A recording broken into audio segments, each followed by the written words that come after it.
with reparations. Those are separate documents. You could, there's one of each of those. You can pass it down if you would. Those are those are news articles. And what we want to do is to ask you for reparations, full reparations. This Katrina debt is part of a overall debt. But at the minimum, we would ask this tribunal to demand total reparations for all of Katrina, and it must be reparations. It is not enough to call it something else. It must be recognized, because part of the injury is the refusal to recognize our rights in the first place. Refusal to give us full dignity as human beings, refusal to see us as a people. And so if we call it something else, it sounds like ambulance chasing. It sounds like somebody got hit by a car, so give them a buck, you know what I mean? What we are as a people who have been offended, our rights to self-determination have been destroyed. And so we want reparations, and we ask this tribunal to find that that is what we are entitled to. A report to all human rights agencies and world bodies, including the Self-Determination Committee, the Human Rights Committees in Geneva and others, over your findings here. We ask that to be the second verdict, and a demand that the United States report or justify its behavior. We also ask for you to call on nations to support petition to the International Court of Justice to bring before the International Court of Justice the crimes of Katrina and the crimes against our people. We call for prosecution and punishment of the United States President. We ask you to call for that, and the officials of FEMA, for the government of the crime, for the complicity of the governor of Louisiana when she called to shoot to kill, and for all the local police officers and the mayor himself, if you should find him guilty. Sometimes a brother got to go down, right? If you should find him guilty, that they be prosecuted for what they have done, and certainly the police agencies and the police individuals for these crimes against humanity, or these crimes that you have found in violation of human rights, if you so find. We call for the support to the groups which are helping in the Katrina situation, to the People's Hurricane Relief Fund, which has helped put up this conference, to the Mississippi Disaster Relief Coalition and the U.S. Human Rights Network, who are also co-sponsors of this conference. We call for help for the People Hurricane Relief Fund coalition partners who are working in the street and on the ground, including but not limited to strong, safe streets, strong communities, advocates for environmental human rights, also for common ground and critical resistance.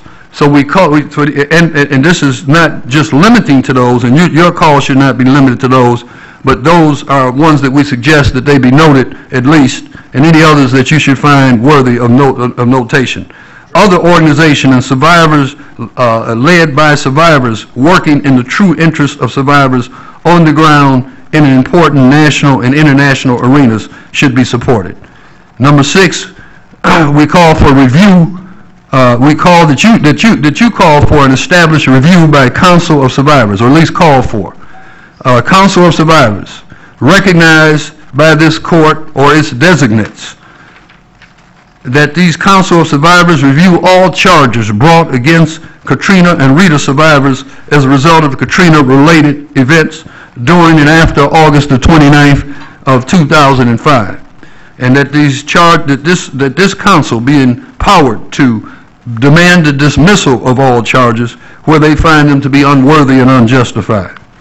We call for the recognition of and call for support for the Second People's Survivor Assembly, which will occur in December of 2007. I think that's the 8th and the 9th in New Orleans.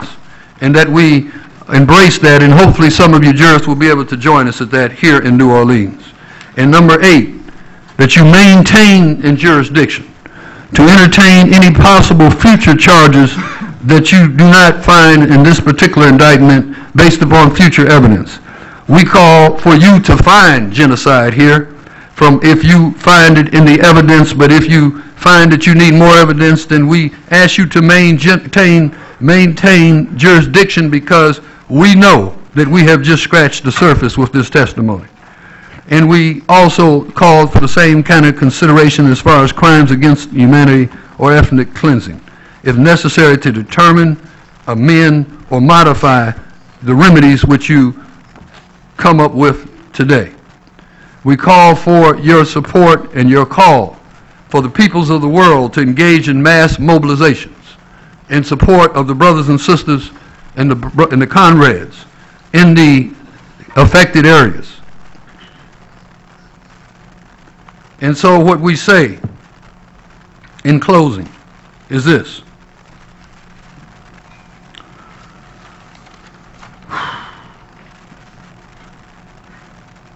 We must indeed make history. And we must make history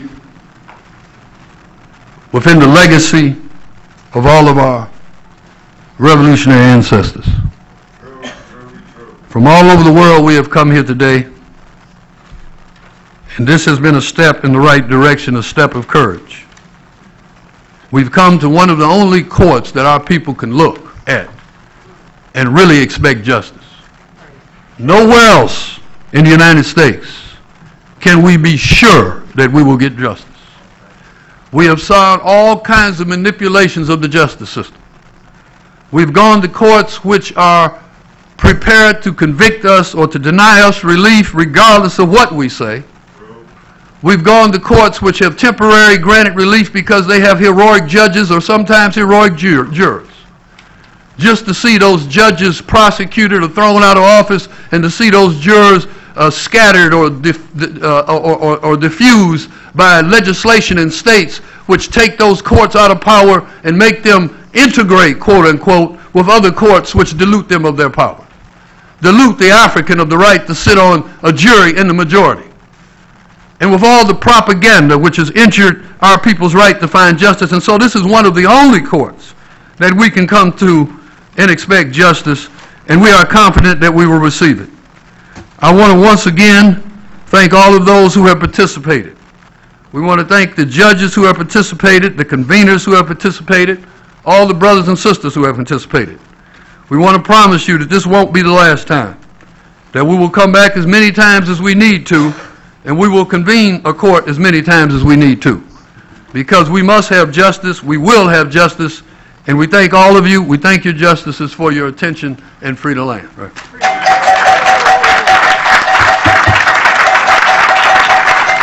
In ending, just very briefly, just very briefly, I almost forgot my job here. Just very briefly, these are some pictures you need to see and you want to see. I'm going to show it. It will only take a few minutes. Can we're going to show some pictures on the screen here. Blow it up. Just hold it there until I get my page through.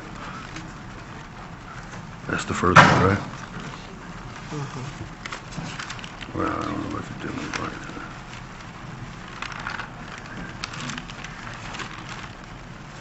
Here we go.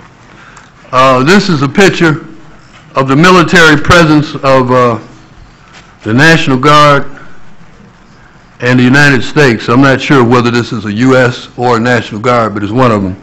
Coming in at Saks Fifth Avenue, the end of the canal, end of Canal Street, near where the Algiers ferry is, but it's on the New Orleans side. This is New Orleans right here. This is one of those tanks.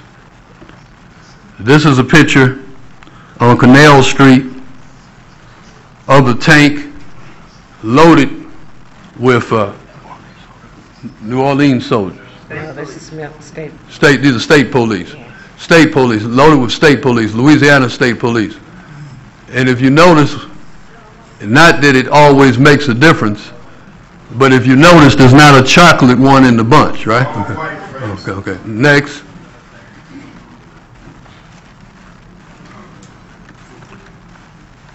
This is the top of the bridge of I-10. And you can see the guns trained on the brother. And we know about the brothers and sisters who have died. White supremacy. Okay. And then we have number 4. Lafitte. It's called Lafitte Public Housing Projects. This is one of these housing projects that they prevented people from coming back to. And we just see the police there with their high-powered rifles. It looks like a AR-15 or M16. That would be AR-15 if it was commercial. But M16 that they got trained in their hands, right? Those are the snipers. We see here where they have their sign out, "We are taking New Orleans streets back."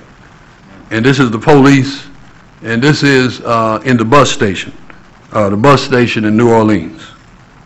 Which was converted into a prison. Right, which is converted into a prison, that's right. Then we see pictures here of the escalator by the convention center. And these are police coming up in the masses into that center. They couldn't save the people who were in the streets, but they could come in there and put guns on them like they were dogs. Okay, then we have the next picture of same thing. This is near the river walk, which is near the convention center, actually. More police coming, and a different angle of that picture. There is a chocolate one in that group, okay. Now the next one is here on number 8. We have the this is the convention center again. We thought this was the Superdome at first, but this is the convention center. More police activity, high-power rifles, and so this answers the question of what they came with. Okay, then we come to Mid-City, and this is in the Claiborne area. We think it's on Claiborne Street near Basin Street, and this is here again more evidence of this military presence. Okay. And then number 10, we come to our people suffering at the convention center. This is a picture where they're getting ready to get on the bus when the bus finally showed up after 3, 4, or 5 days. Okay. Then the next picture we have reminds you of perhaps one of the pictures as people were about to be put on the slave ships. And this is right here at the Metairie. This is Metairie, near I-10. Metairie is also not far from the airport. Causeway. Is that the Causeway? Okay. Metairie, the Causeway. Okay. Okay. Then the next one is I-10, showing the military presence rolling into the city. Okay.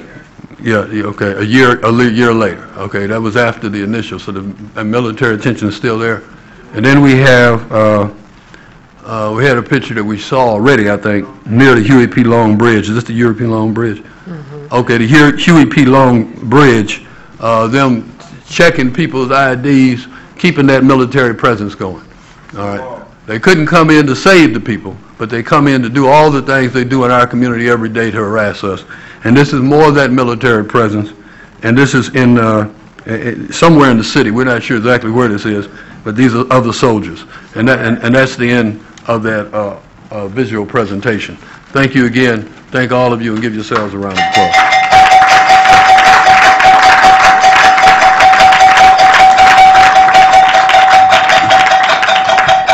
Your Honors, at this point, with the exception of our requesting leaving jurisdiction open for some issues for greater clarity, and we adjourn the people's case and ask that you deliberate.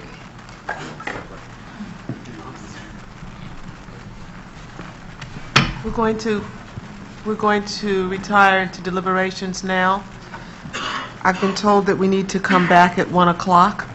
I do not know if we'll be able to reach any findings that quickly, and it's my understanding that you may have additional submissions, but we'll be back to you at 1 o'clock to report on our progress. Thank you, Your Honor.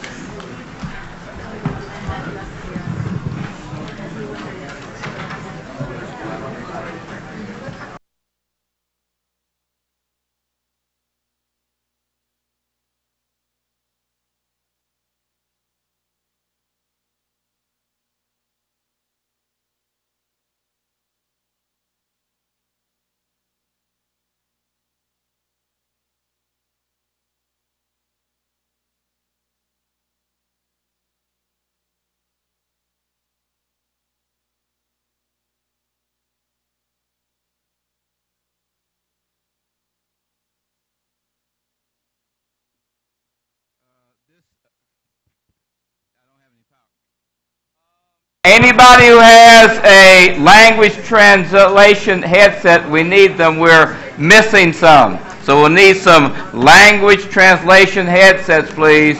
Thank you. Tous les écouteurs, là. Louisa, tu avais un de hier, non? Il manque deux.